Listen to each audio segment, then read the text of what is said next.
This podcast is a quest for well-being, a quest for a meaningful life through the exploration of fundamental truth. Enlightening ideas, insights on physical, mental, and spiritual health. The inspiration is love. The aspiration is to awaken new ways of thinking that can lead us to a new way of being well. Welcome to Body, Mind, and Soul Healing Conversations.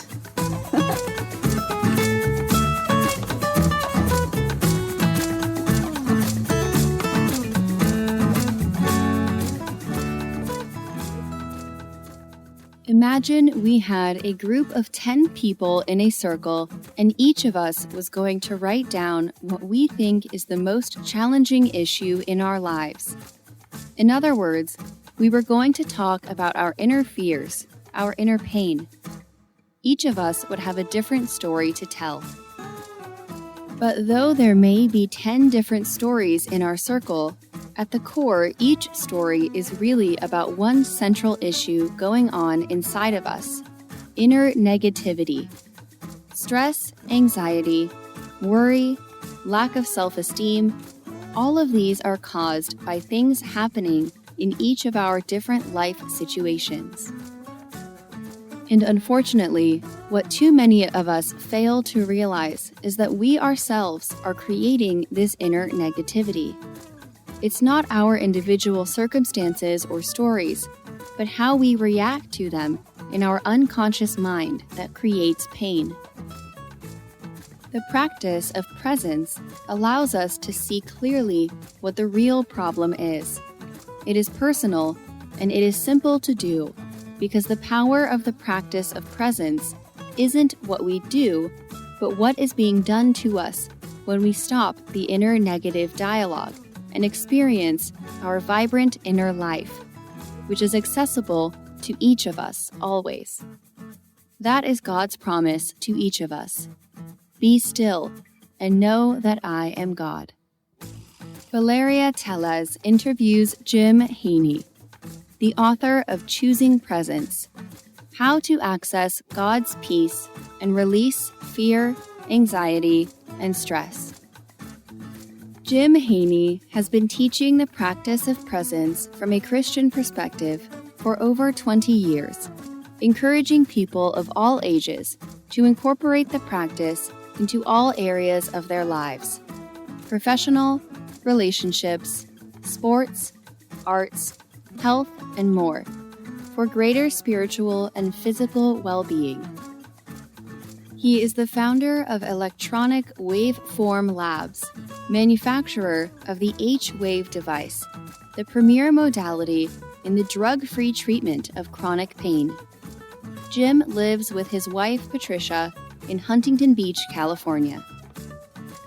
Meet Jim on Facebook at Jim Heaney Choosing Presence. Here is the interview with Jim Heaney.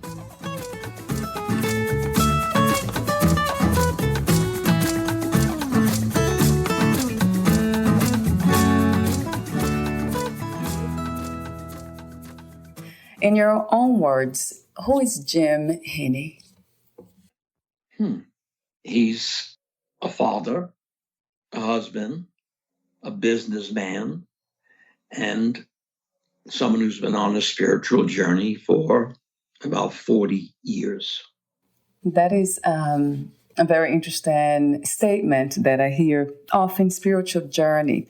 So I guess my question to you is, what is to be spiritual? To be spiritual is to, in my experience, is to surrender to the peace and power of the present moment, which is God's spiritual energy flowing through us. What, where, and who is God to you? The simple answer, obviously, is God is everything.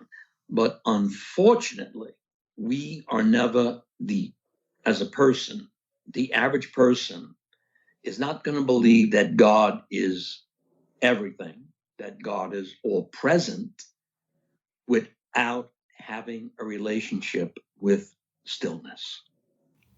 The main question of your book and your work, presence, it's a very powerful word, even the way it resonates. So, what is to be present? What does it feel like? God tells us in Psalm 46:10, be still and know that I am God. And to be present, which, by the way, everyone has equal access to the present moment, is to stop all the inner dialogue. And instead of thinking, we increase our awareness. And the awareness leads us to, as Jesus told us, I leave you peace, my peace I give you. It's a peace that you cannot find in this world. And the only way we're going to experience it and believe in it is through bringing in stillness. But one thing that we have to remember, our mind cannot understand what is beyond our mind. And God's spirit is beyond our mind. It has to be experienced in stillness to really connect with our being. And I wonder if the word you choose to use, awareness, is connected to intuition. Yes, you could say that, because intuition prompts us, okay? And all of us, there's an innate longing for a power beyond us to work through us. And that is God's spiritual energy.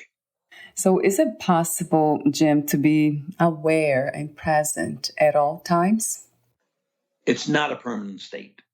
And the reason it's not a permanent state is because in our daily lives, we have many distractions. But it's a state we can come back to over and over again throughout the day to refresh ourselves, to renew ourselves. But the other thing is, you will not, or anyone will not have confidence in the power and peace of the present moment unless it's done consistently. If we do it intermittently, our negative ego will always try and take us out of the present moment. Because in the present moment, it cannot control us, it cannot lead us. And our negative ego is insecure and fear filled. But at the same time, our ego cannot withstand our presence, only our absence. So, awareness is not, or this connection with the spirit, as you speak of, it's not a destination, it's a constant return to. It's right, a constant return to being. Yeah. By the way, which is not difficult, but there's something in the book which we call inner conditioning. And as you know, in the book, it also comes with a free app, Practicing Presence. If we actually use the app, follow the simple practices which anyone can do, which is not by any means time consuming, what happens to us is that we start to realize, as we become more aware of what we really are experiencing inside, as we become more aware of what we are experiencing inside, when negativity starts to arise, we know we have a choice. And that choice is to come back to the reality of the present moment. You actually said negative ego, which is, I never heard it that way. So is there such a thing as a positive ego? Oh, absolutely. The definitely positive ego. Well, a positive ego is when our actions are for all our brothers and sisters. Our actions isn't self-centered. It's for all of us. And that's, as Jesus said, the only way to be free is to love your brothers and your sisters and forgive everyone. What do you feel, or what do you think is the purpose of the human experience? The purpose of the human experience. Well, you have to go back to the what I basically said earlier. Human beings were created in God's image with God's spirit within each of us. So there was always a longing to reconnect with that power. But unfortunately, especially in our society today, we've stopped teaching that. Okay, we've stopped. If you read the Gospels and after Pentecost, and you read the Acts of the Apostles, and you read the epistles, and you read the letters, it's almost every paragraph. They talk about the power of God's Spirit, how it saved them from their fears and their anxieties, how it motivated them to do what they wanted to do for their fellow brothers and sisters, and how it changed their entire outlook on life. But somehow we seem to have lost that power. We talk about spirit, or we even talk about presence, but unfortunately, we talk very little about how do you access God's Spirit. And he told us, be still and know that I am God. If you just took that one sentence in Psalm 46:10, and we just did that, the entire world would change, because we would know that we are connected to that power, again, that is beyond us, but also working through us. And I'm wondering why we have lost the way. Why did this happen? This connection with the truth, from my understanding. Unfortunately, for too long, all religions have basically sought God in their head. Right. So worship God in their head. And God is spirit. In order to connect with God, we have to connect with spirit. We can only connect with spirit through stillness. And without that connection, we're never truly going to be or experience what Jesus said, the peace that is beyond the mind.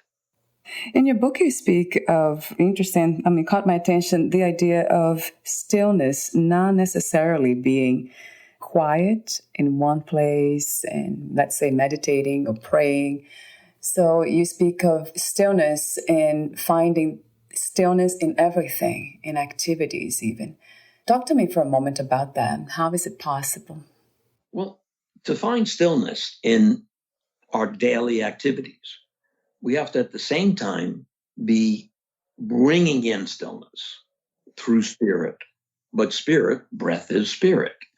So we have to make that, as we say in the Practice of Presence app, is what we have to do is take at least 3 conscious breaths every hour to ground ourselves in the reality of the present moment. But at the same time, what we're doing is we're also refreshing ourselves, renewing ourselves. It keeps us close to the present moment. If we spend our day, let's say we do a practice of presence in the morning, and then we spend our day with all these distractions and with our mind running, and we're creating anxiety and stress and worry. Unfortunately, to get back to the present moment becomes difficult for most of us.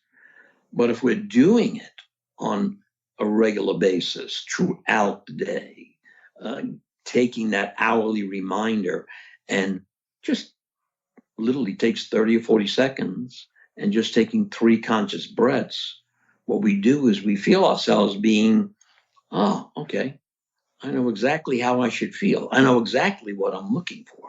But without refreshing ourselves throughout the day, it's going to be difficult. And our ego's always going to tell us, this doesn't work. I can't do it. I don't have time, which is all completely false.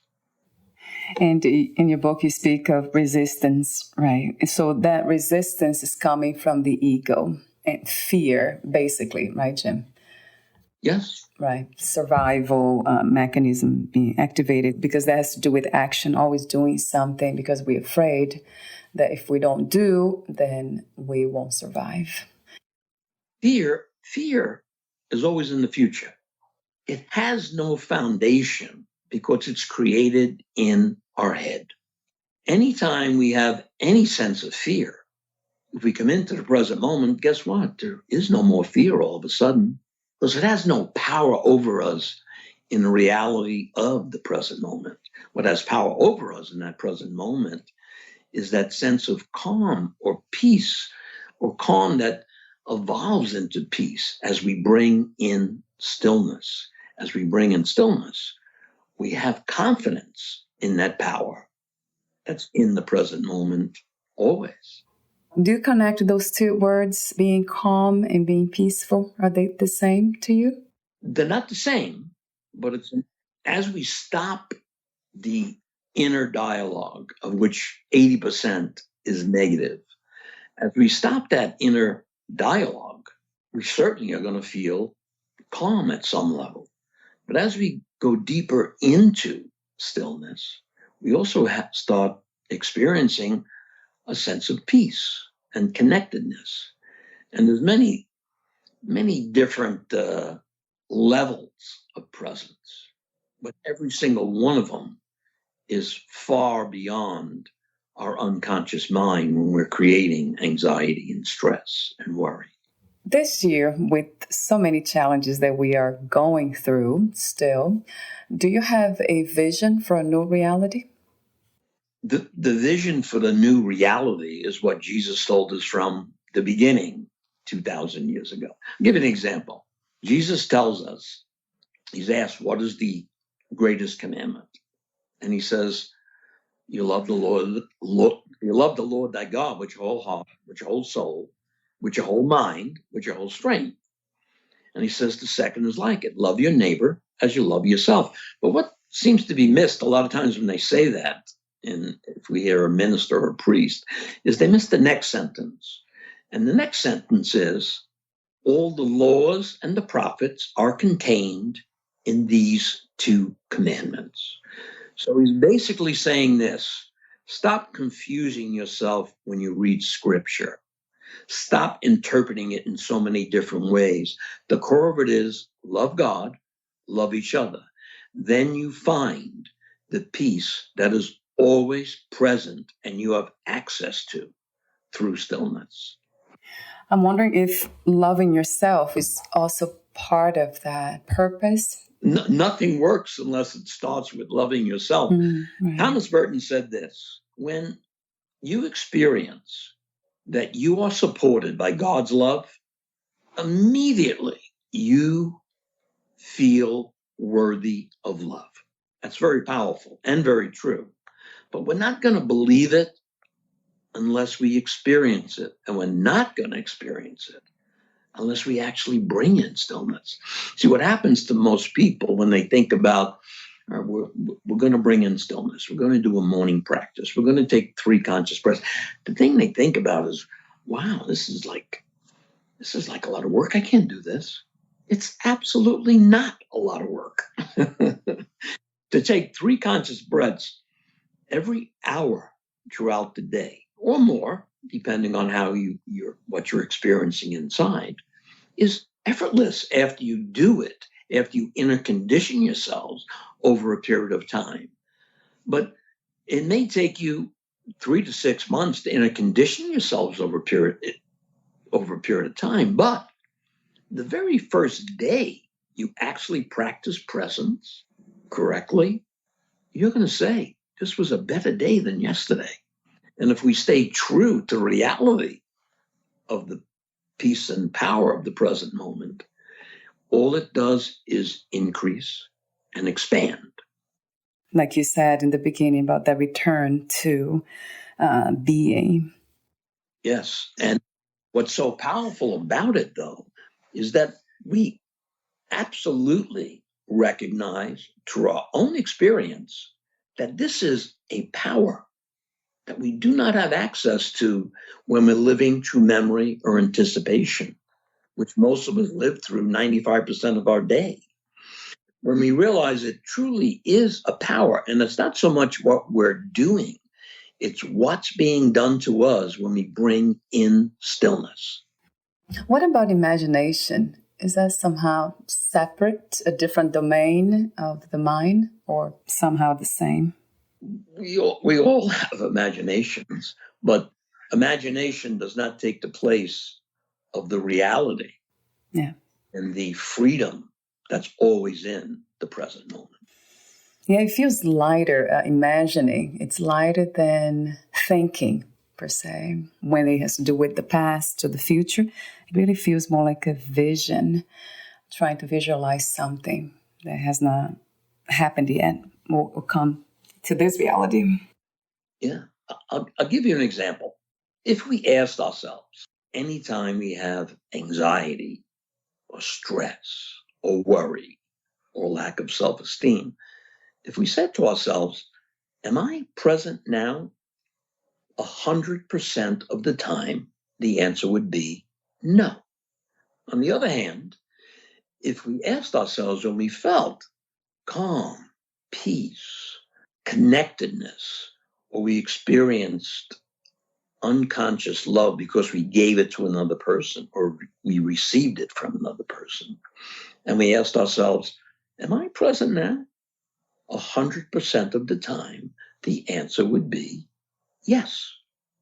Now, when we realize that, it obviously sounds very good and it sounds very easy, and it actually is very easy.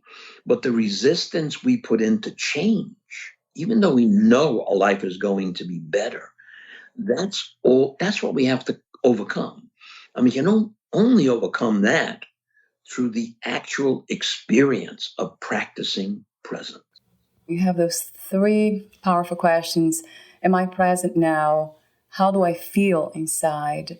Do I have a sense of peace within at some level? So I guess my question is, who is asking?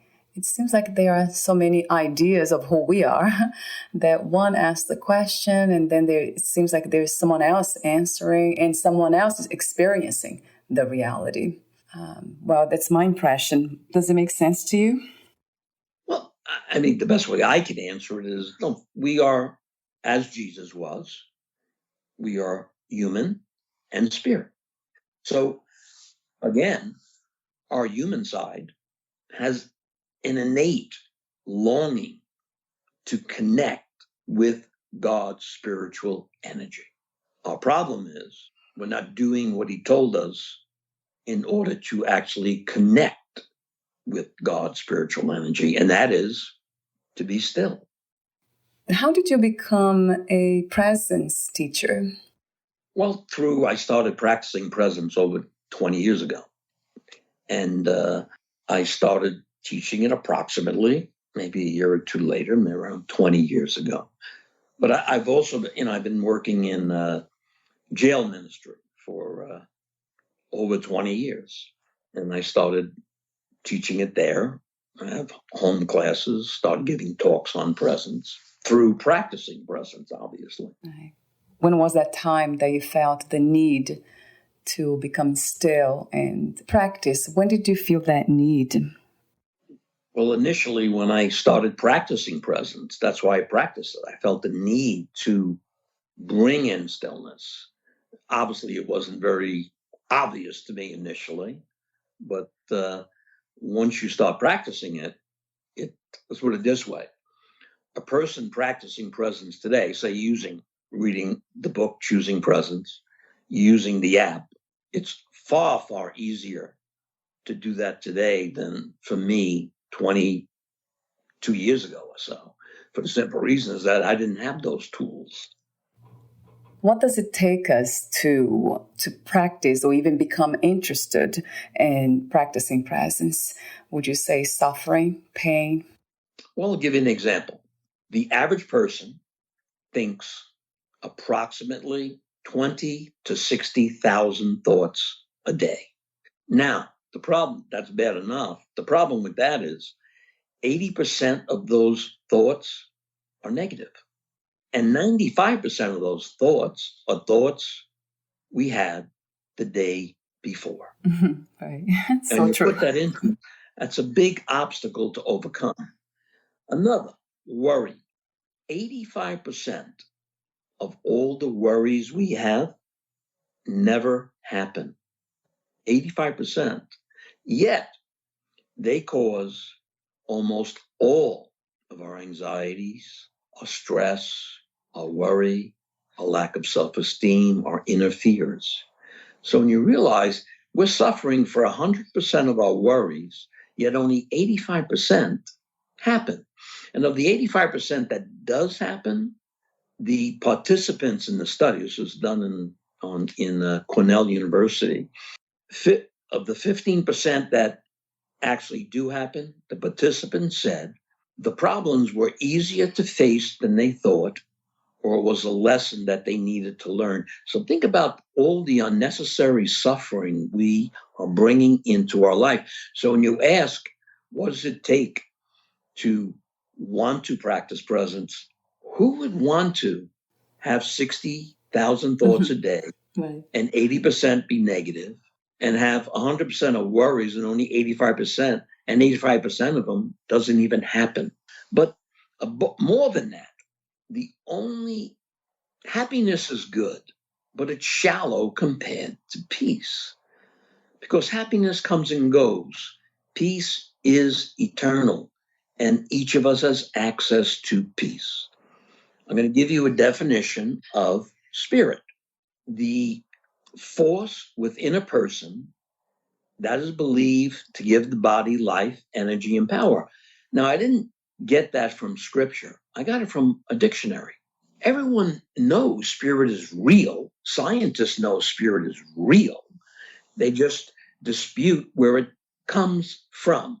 But once we actually do what the Gospels say, what Jesus said, what God told us to do, be still and know that I am God, and I am God, we experience exactly what Jesus said. I leave you peace, my peace I give you. It's a peace you cannot find in this world.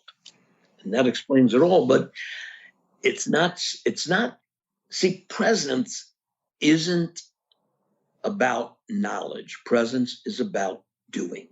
It's not about an answer. It's about an action. It's the actual action of practicing presence that changes us from the inside through what we experience when we bring in stillness and we connect with God's spiritual energy. How did you become a writer, Jim? I wouldn't call myself a good writer. I have an excellent editor. Right. Her name is Emily Witchland, and we go over the manuscript, and what I tell her she does for me is make whatever I say even better. Right. But That's at the cute. same time, she makes me accountable for every single thing I write about. Before you talk to me about the app and how it works, it's called the Companion app. Also, talk to me about the electronic waveform labs that you have. Well, that's our company.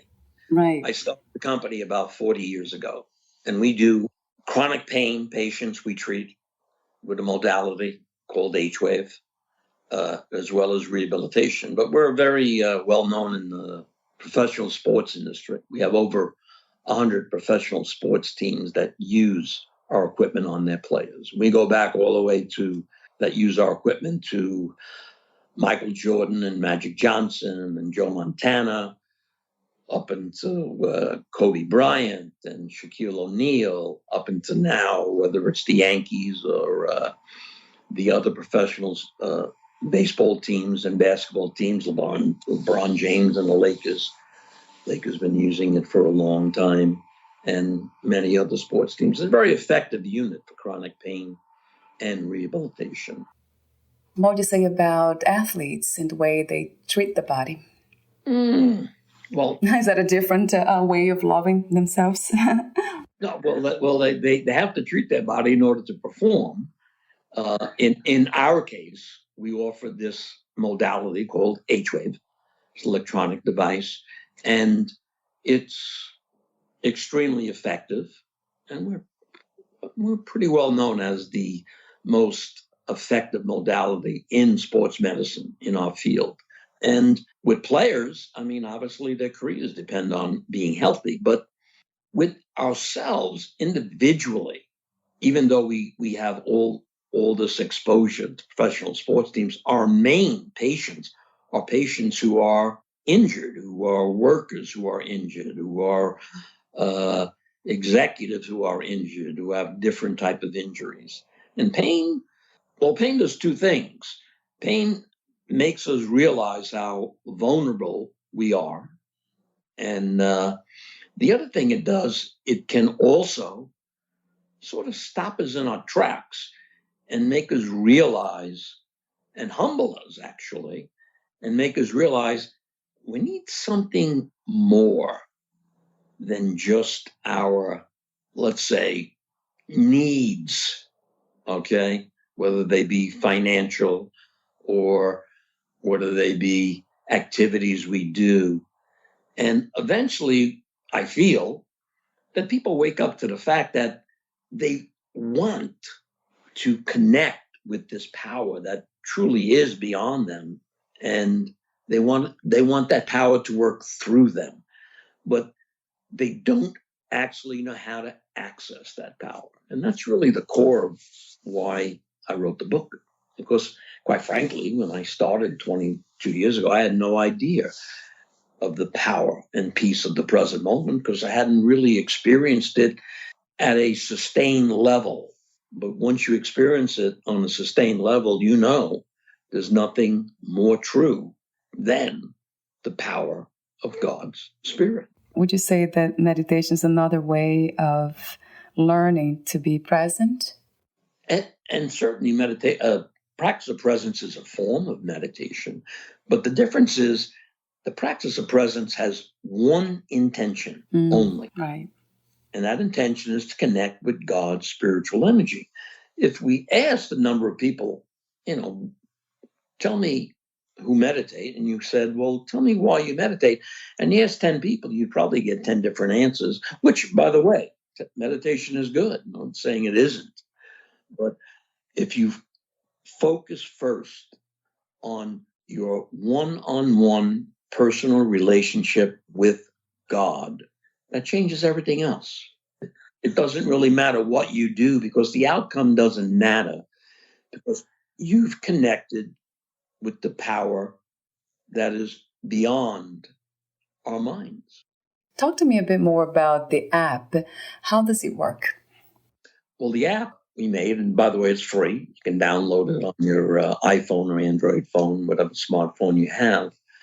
And it has a morning practice, which goes 10 minutes. You can time it for 10 minutes, 15 minutes, or 20 minutes. And obviously, we want everyone to get to at least 20 minutes.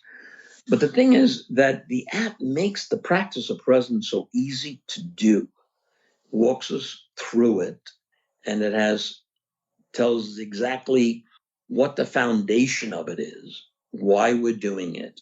And what's very important, it explains to us that we have to know what we're looking for when we, let's say, start our day with the practice of presence. What am I looking for?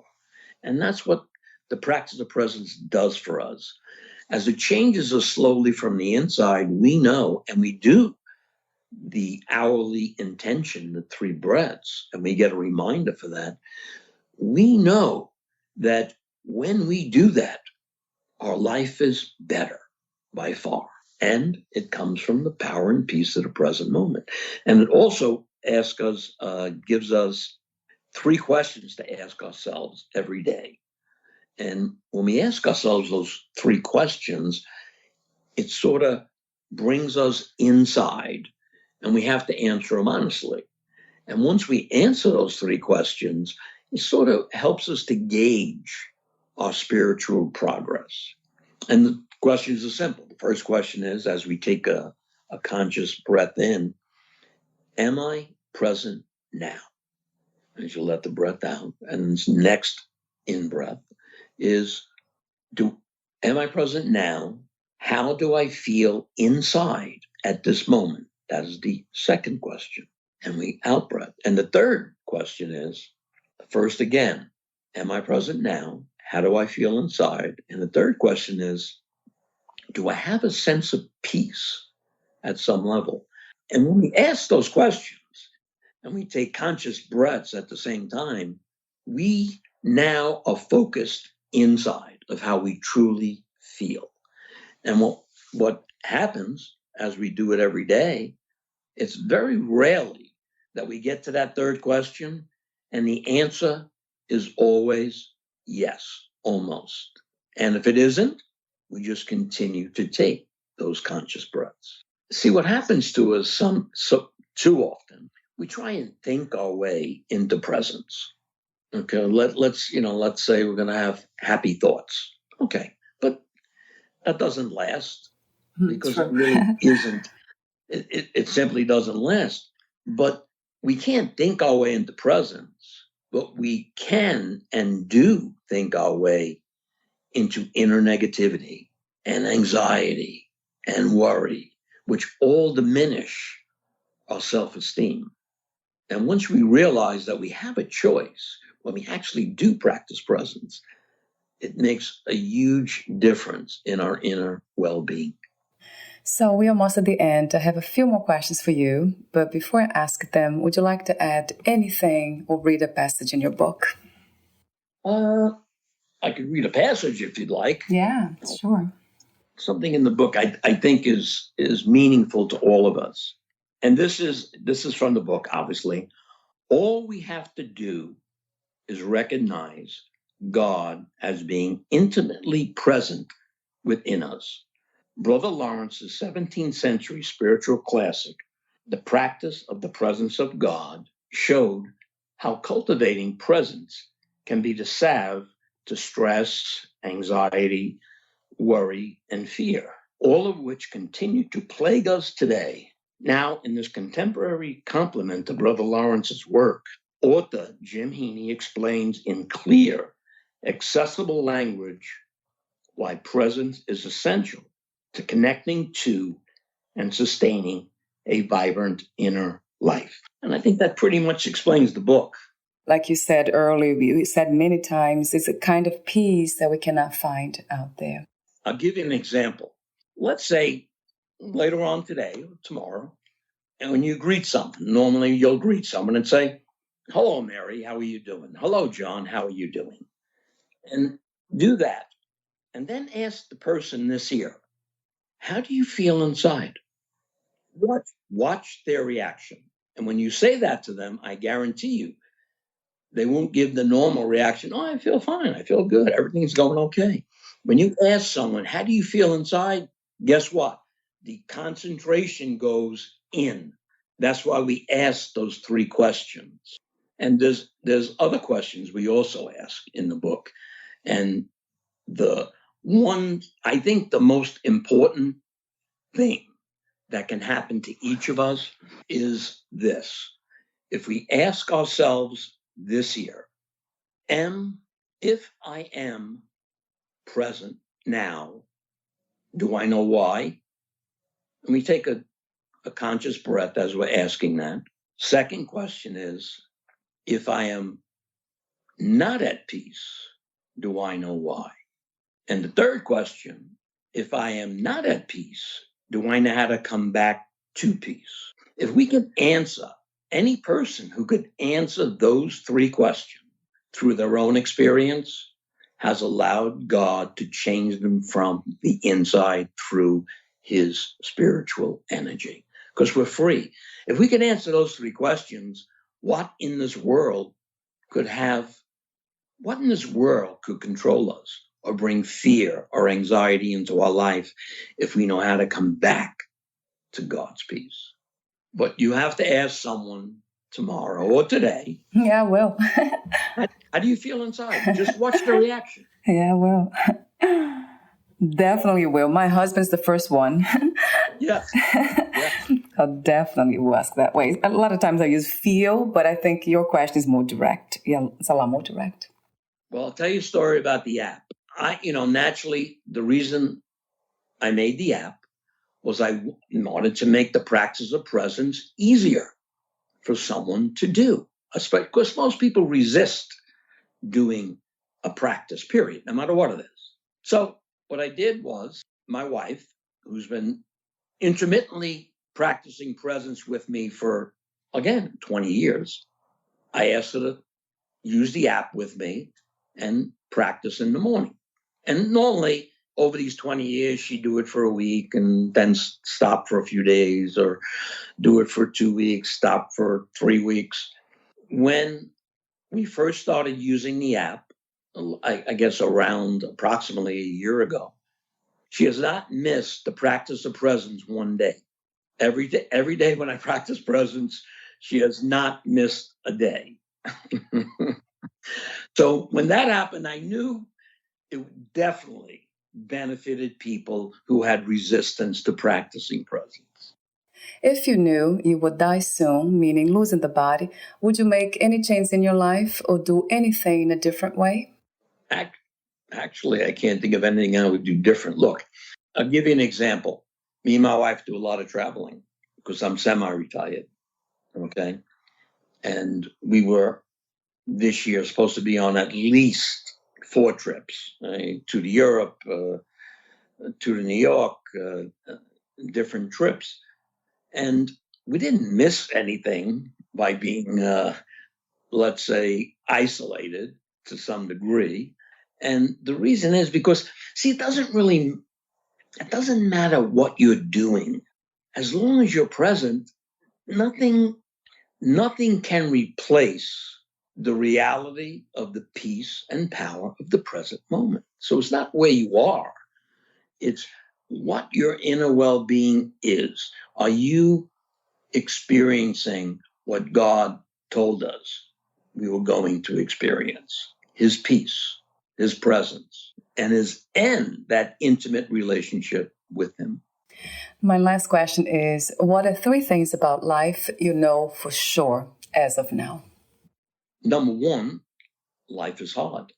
Number 2, we cannot change ourselves without experiencing that power that is beyond us and working through us.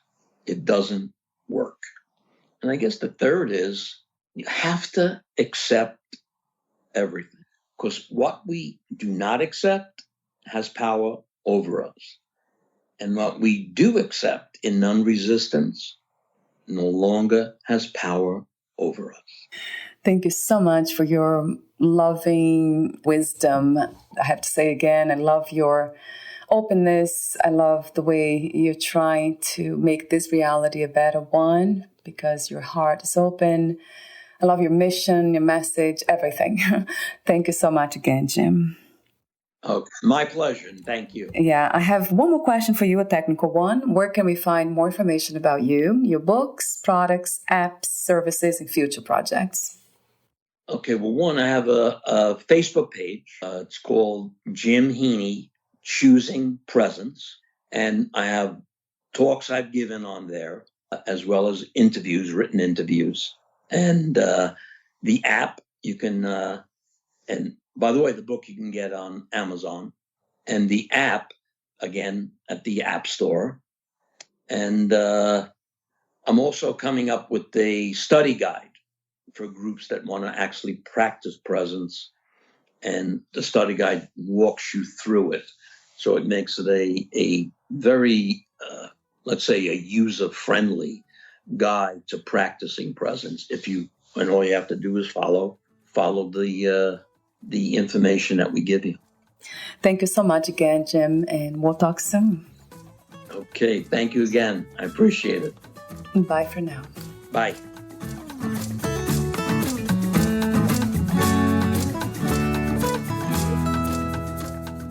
Thank you for listening. To learn more about Jim Heaney and his work, please visit Facebook at Jim Heaney Choosing Presence.